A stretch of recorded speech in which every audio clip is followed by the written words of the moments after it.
नमस्कार दोस्तों, आज क्राइम डायरी में एक हैरान कर देने वाली मर्डर मिस्ट्री के बारे में आपको बताएंगे।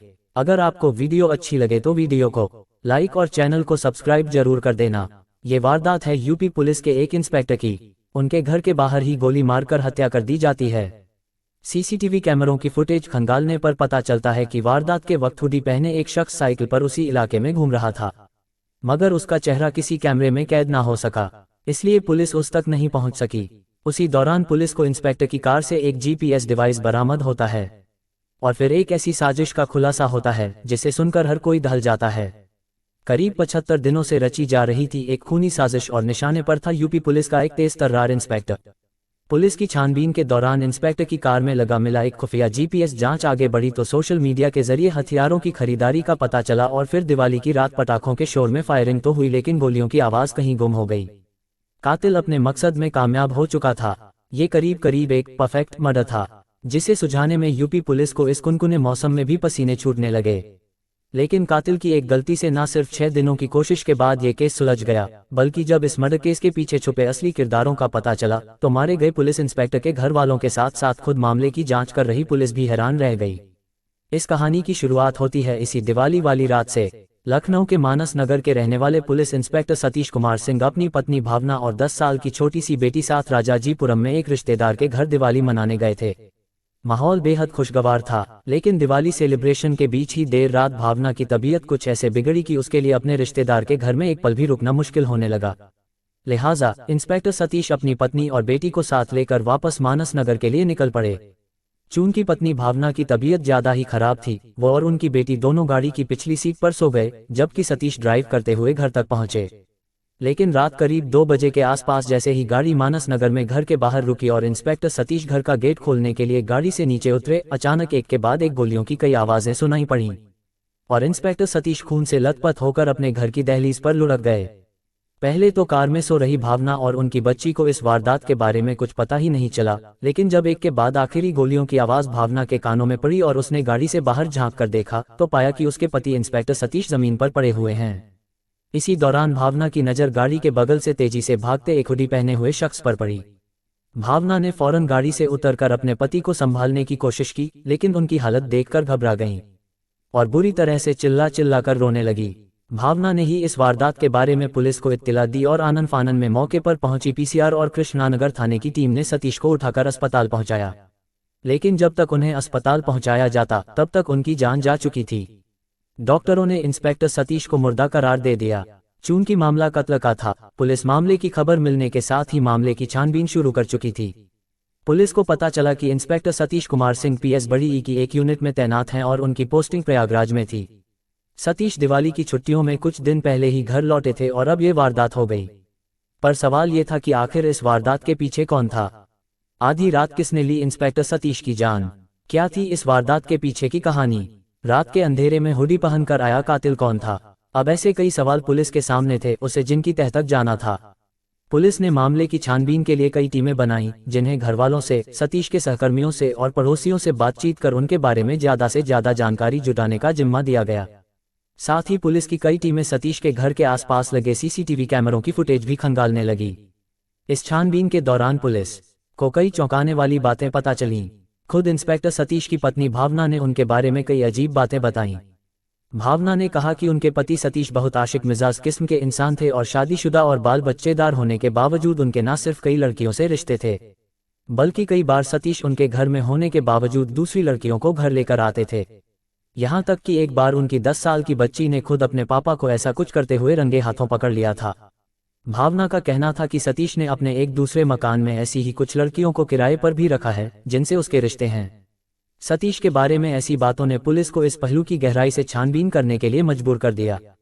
पुलिस सूत्रों की माने तो सतीश के कई लड़कियों से रिश्ते की बात तो सामने आई ही थी, उन्हें यह भी पता चला कि सतीश कुछ तांत्रिकों के भी संपर्क में थे, जिन्होंने उन्हें खजाना पाने के लिए कुछ तंत्र क्रियाओं के बारे में बताया था। इस तरह तंत्र क्रिया के लिए खासकर सतीश को ऐसी अविवाहित लड़की की तलाश थी जिसके शरीर में कोई दाग ना हो। और सतीश ने अपनी इस तलाश का जिक्र अपनी पत्नी से भी किया था। सतीश ने भावना को फतेहपुर के एक तांत्रिक का जिक्र करते हुए ऐसे विधि विधान की चर्चा की थी। ऐसे में पुलिस ये सोच रही थी कि क्या तंत्र मंत्र के चक्कर में ही किसी ने सतीश की हत्या कर दी या फिर इस कहानी का राज कुछ और है। पुलिस इन तमाम एंगल को एक्सप्लोर तो कर ही रही थी, साथ ही वो सीसीटीवी फुटेज की भी जांच कर रही थी। इसी कड़ी में पुलिस को वारदात वाले समय के आसपास सतीश के घर के पास अलग अलग रास्तों से एक साइकिल सवार गुजरता हुआ दिखाई दे रहा था। खास बात यह थी कि साइकिल सवार ने हुडी पहन रखी थी और अपना चेहरा छुपा रखा था, जिससे किसी भी सीसीटीवी कैमरे से उसकी पहचान मुमकिन नहीं हो रही थी। ऐसे में पुलिस को शक होने लगा कि इस वारदात में इस नकाबपोश साइकिल वाले का हाथ हो सकता है। दूसरी ओर पुलिस ने जब इंस्पेक्टर सतीश की क्रेटा कार की तलाशी ली तो ये देखकर हैरान रह गई कि उसमें खुफिया तरीके से एक जीपीएस ट्रैकिंग डिवाइस लगाया गया था, जिससे कार की लोकेशन पता चल सके। पुलिस ने जब इस जीपीएस ट्रैकिंग डिवाइस के सोर्स का पता किया तो देखकर हैरान रह गई कि जीपीएस की लॉगिन सतीश की पत्नी भावना के भाई देवेंद्र के मोबाइल फोन से की गई थी। ये एक अजीब बात थी। तो क्या ये देवेंद्र ही था जिसने अपने बहनोई सतीश की कार में जीपीएस लगाया था और सतीश के मूवमेंट को लगातार ट्रैक कर रहा था? अब पुलिस ने देवेंद्र के बारे में जानकारी जुटाने के साथ साथ सीसीटीवी कैमरे में नजर आ रहे उस हुडी वाले साइकिल सवार के साथ देवेंद्र का हुलिया मिलाने की कोशिश की। इत्तेफाक देवेंद्र का हुलिया और उसकी बॉडी लैंग्वेज साइकिल सवार से काफी हद तक मिलती जुलती थी।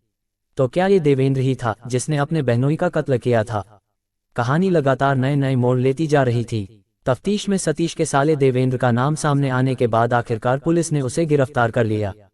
शुरुआती पूछताछ में उसने तमाम इल्जामों से इनकार किया, लेकिन जब उसका सबूतों से सामना करवाया गया तो उसके पास जुर्म कबूल करने के सिवाय कोई चारा नहीं था। लेकिन कहानी इतनी भर नहीं थी। कत्ल की इस वारदात में खुद सतीश की पत्नी यानी देवेंद्र की बहन भावना भी शामिल थी, जो अपने पति की हरकतों और इन हरकतों की वजह से घर में रोज रोज होने वाले झगड़ों से परेशान थी। असल में इंस्पेक्टर सतीश की शादी को 10 साल हो चुके थे, लेकिन 10 सालों से ही उसका रिलेशन अलग अलग लड़कियों से चल रहा था, जिसे लेकर पति पत्नी के बीच लड़ाइयां होती रहती थीं और अपनी बहन की इस परेशानी से देवेंद्र भी अक्सर बेचैन रहता था। फिर देवेंद्र और भावना ने मिलकर सतीश की हत्या करने का फैसला कर लिया। करीब 2.5 महीने पहले उन्होंने इस आइडिया पर काम करना शुरू किया। फिर तय प्लानिंग के मुताबिक 12 और 13 नवंबर की दरमियानी रात को जब सतीश अपनी पत्नी और बेटी के साथ राजाजीपुरम से अपने घर मानस नगर पहुंचा, वहां पहले से घात लगाए उसका इंतजार कर रहे देवेंद्र ने उसे पीछे गोली मार दी। देवेंद्र ने पहले उसे तमंचे से 1 गोली मारी और फिर 0.32 बोर की पिस्टल से 4 और गोलियां मारी और फिर फरार हो गया। भाई बहन ने दिवाली की रात को इसलिए चुना ताकि पटाखों की शोर में गोली चलने की आवाज गुम हो जाए। साजिश के मुताबिक जब कत्ल के बाद देवेंद्र भाग गया, उसके बाद बहन भावना ने रोना चिल्लाना शुरू किया। पुलिस को मिली फुटेज में देवेंद्र के साइकिल से आने जाने की तस्वीरें तो खैर शामिल हैं ही, सीसीटीवी कैमरे में भावना के रोने चिल्लाने की आवाज भी आखिरी गोली चलने के 65 सेकंड बाद रिकॉर्ड हुई है। तफ्तीश में पता चला है कि हत्या के लिए देवेंद्र ने सबसे पहले जीपीएस डिवाइस खरीदा था और उसे सतीश की कार में चुपके से फिट कर दिया था। पकड़े जाने से बचने के लिए उसने हुडी खरीदी ताकि उसे पहनकर खुद को छुपाया जा सके। यूट्यूब पर हथियार बेचने वालों का पता किया और कानपुर के रहने वाले किसी अपराधी से तमंचा खरीदा। हत्या के लिए उसने साइकिल खरीदी क्योंकि उसे पता था कि साइकिल वालों पर आमतौर पर पुलिस का ध्यान नहीं जाता, और वारदात के लिए दिवाली की रात को चुना ताकि पटाखों के शोर में गोलियों की आवाज दब जाए। और तो और जीपीएस ट्रैकिंग के लिए एक पुराना मोबाइल फोन खरीदा और उसका इस्तेमाल करता रहा। अपना मोबाइल फोन उसने घर पर ही छोड़ दिया था ताकि उसकी लोकेशन मौकाए वारदात पर ना दिखे। यहाँ तक कि उसने अपने घर के एक बच्चे को दिवाली की रात अपना मोबाइल फोन देकर उससे ऑनलाइन फूड ऑर्डर करने की भी बात कही और थोड़ी देर में लौट कर आने की बात कहकर घर से निकल गया ताकि उसके घर में ही होने का एक सबूत मौजूद हो।